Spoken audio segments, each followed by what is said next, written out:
Hello বন্ধুরা, আসসালামু আলাইকুম। Welcome back to my channel. সবাই কেমন আছেন? আশা করি সবাই অনেক বেশি ভালো আছেন।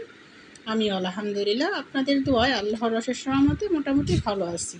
প্রেশার কুকারে আলু দিয়ে গরুর গোস্ত রান্নার সঠিক নিয়ম। আপনারা যারা কুকারে আলু দিয়ে গরুর গোস্ত রান্না করলে আলু গলে যায় অথবা ভেঙে যায়, আজকের ভিডিওটি আপনাদের জন্য।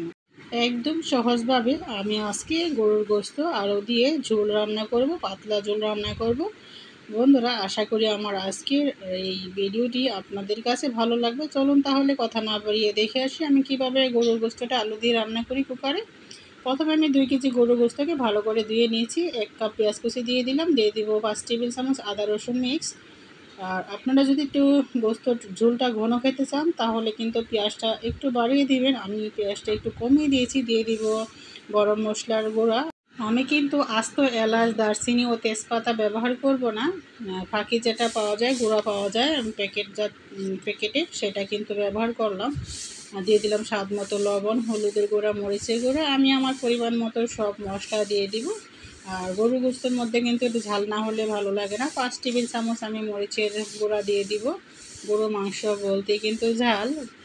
এখন দিয়ে দিব জিরার গুঁড়া 2 টেবিল চামচ, আর দিব হচ্ছে গিয়ে ধনিয়ার গুঁড়া 2.5 টেবিল চামচ, জিরার গুঁড়া আর গরম মশলার গুঁড়াটা যদি পরে লাগে তাহলে আমি আরেকটু দিয়ে দিব। এখন দিয়ে দিব পরিমাণ মতো তেল। তেল দেওয়া হলে ভালো করে গোস্তটাকে হাতে ম্যারিনেট করে নিতে হবে। ভালো করে ম্যারিনেট করে নেওয়া হলে এরপর আমি কুকারে গোস্তটাকে ঢেলে দিব। আর খুব সাবধানে কিন্তু ম্যারিনেট করতে হবে, কারণ গোস্তটার মধ্যে কিন্তু হাড় থাকে। এই তো ম্যারিনেট করার পরে আমি কুকারে ঢেলে দিয়েছি গোস্তটাকে। এরপরে যে হাঁড়ি ধুয়ে পানিটা সেটাও কিন্তু দিয়ে দিলাম। এরপর আমি ভালো করে একটু নাড়াচাড়া দিয়ে কুকারের ঢাকনাটা লাগিয়ে দিব। কুকারের ঢাকনাটা লাগানোর পরে চুলাটাকে অন করে এরপরে 12 থেকে 15টা সিটি দেওয়ার পর আমি ঢাকনাটা খুলে নেব। এই তো সিটি দিয়ে দিচ্ছে। ভিডিওটা যদি ফুল দেখায় তাহলে কিন্তু ভিডিওটা অনেক বড় হয়ে যাবে, তাই আমি কেটে কেটে দেখালাম। বন্ধুরা, এই তো আমি চুলাটাকে অফ করে দিয়েছি এবং কি কুকারের যে ভিতরের গ্যাস জমে আছে সেটাকে একটি স্প্যাচুলার দিয়ে আমি গ্যাসটাকে বের করে নেব। এই তো আমি গ্যাসটা বের করে নিচ্ছি। এভাবে চুলাটা অফ করে দিয়ে আপনার 3 থেকে 4 মিনিট অপেক্ষা করবেন। আর এভাবে সিটি দেওয়ার যে জায়গাটা সেটাকে একটু ধরে রাখলে গ্যাসটা কিন্তু খুব তাড়াতাড়ি বের হয়ে যাবে, ঢাকনাটা খুব তাড়াতাড়ি খুলে যাবে। অনেকে কিন্তু অনেক সময় ধরে অপেক্ষা করেন যে কখন ঢাকনাটা খুলবে। আপনারা সিটির যে জায়গাটা সেটার মধ্যে একটু আলতো করে ধরে রাখলে, উঁচু করে ধরে রাখলে কিন্তু ভিতরে যে গ্যাসটা সেটা কিন্তু বের হয়ে যাবে। এই তো গোস্তটা কিন্তু 70% সিদ্ধ হয়ে গেছে। গরম মশলার গুঁড়া আর জিরার গুঁড়া আমি আবারও 1 টেবিল চামচ করে দিয়ে দিলাম। আমার কাছে মনে হয়েছে যে আরেকটু লাগবে, তাই আমি আরেকটু দিয়ে দিলাম। লবণটা একদম ঠিকঠাক আছে, লবণটা আর দেওয়া লাগবে না। এখন দিয়ে দিব আলু দিয়ে উপরে তেল চলে আসার আগ পর্যন্ত ভালো করে কষিয়ে নেব। এই তো আমি এইখানে 6 থেকে 7টি আলু দিয়েছি। আলুটাকে কিন্তু 2 টুকরো করে দিয়েছি, 4 টুকরো কিন্তু করা যাবে না, 2 টুকরো করতে হবে, না হয় কিন্তু আলুগুলো গলে যাবে। আর খুব সাবধানে একটু যদি রান্না করা হয় তাহলে কিন্তু আলুগুলো ভেঙে যায় না। আর আমি যে টিপসটা বললাম, এই যে আলুর কিন্তু 4 টুকরো কখনোই করে দিবেন না। এই তো ঢাকনাটা কিন্তু উপরে দিয়ে তারপরে আমি আলু দিয়ে কষিয়ে দেবো। ঢাকনাটা কিন্তু আর লাগাবো না, আর সিটির দেওয়া কোনো এখন দরকার নেই। এমনিতে স্বাভাবিকভাবে আমি মাংসটাকে কষিয়ে নেব।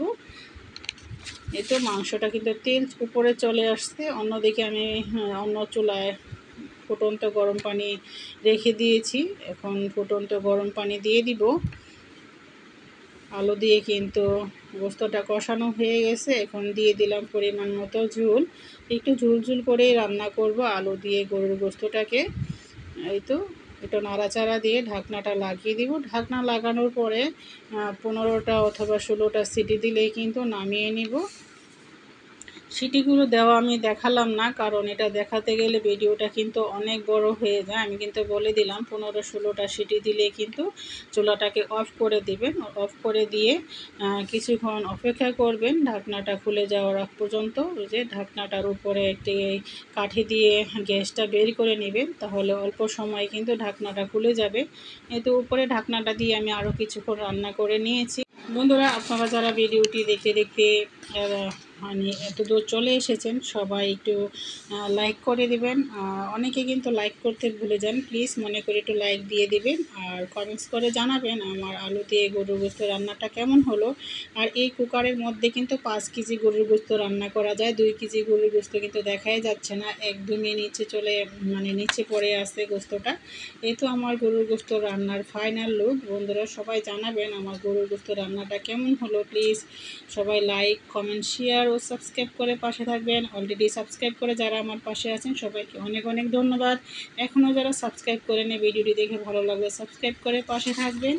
সবাই ভালো থাকবেন, সুস্থ থাকবেন, আমার জন্য সবাই দোয়া করবেন, আবারও যেন নতুন একটি ভিডিও নিয়ে উপস্থিত হতে পারি। আর গোস্তটা কিন্তু একদম অনেক সফট হয়েছে, প্রেশার কুকারে কিন্তু গরুর গোস্ত রান্না করলে খুব সফট হয়। এই তো আমার একটা আলু কিন্তু গলে যায়নি, ভেঙে যায়নি, সবগুলো আলু কিন্তু একদম ঠিকঠাক আছে, মাশাআল্লাহ। বন্ধুরা আপনারা যারা আমাকে লাইক কমেন্ট শেয়ার ও সাবস্ক্রাইব করে আমার চ্যানেলটাকে এত দূর পর্যন্ত নিয়ে আসছেন, সবার জন্য থাকবে অনেক অনেক অনেক অনেক দোয়া। আপনাদের ভালোবাসাই কিন্তু এত দূর আসতে পেরেছি। সবাই আমার জন্য দোয়া করবেন আর সবাই পাশে থাকবেন সব সময়, ইনশাল্লাহ আমিও পাশে থাকবো। বন্ধুরা আমি কিন্তু অনেক অসুস্থ থাকি, সেই কারণে সবাইকে সময় মতো সাপোর্ট করতে পারি না। তারপরেও আপনারা কিন্তু আমার পাশে আছেন সব সময়, আর আমিও আশায় থাকি আপনারা আমার পাশে থাকবেন। সবসময় কিন্তু ভিডিও আপলোড করার পরে অপেক্ষায় থাকি আপনাদের একটা কমেন্টসে কিন্তু আমাকে নতুন একটি ভিডিও বানাতে উৎসাহ জাগাবে। বন্ধুরা ভিডিওটি যারা ফেসবুক থেকে দেখছেন সবাইকে অনেক অনেক ধন্যবাদ। এখনও যারা আমার প্রোফাইলটি ফলো করেননি, প্লিজ সবাই ফলো করে পাশে থাকবেন, লাইক কমেন্ট শেয়ার করে পাশে থাকবেন। সবার জন্য রইল অনেক অনেক দোয়া শুভকামনা। সবাই ভালো থাকবেন, সুস্থ থাকবেন। আসসালামু আলাইকুম ওয়া রাহমাতুল্লাহি ওয়া বারাকাতুহু। আল্লাহ হাফেজ।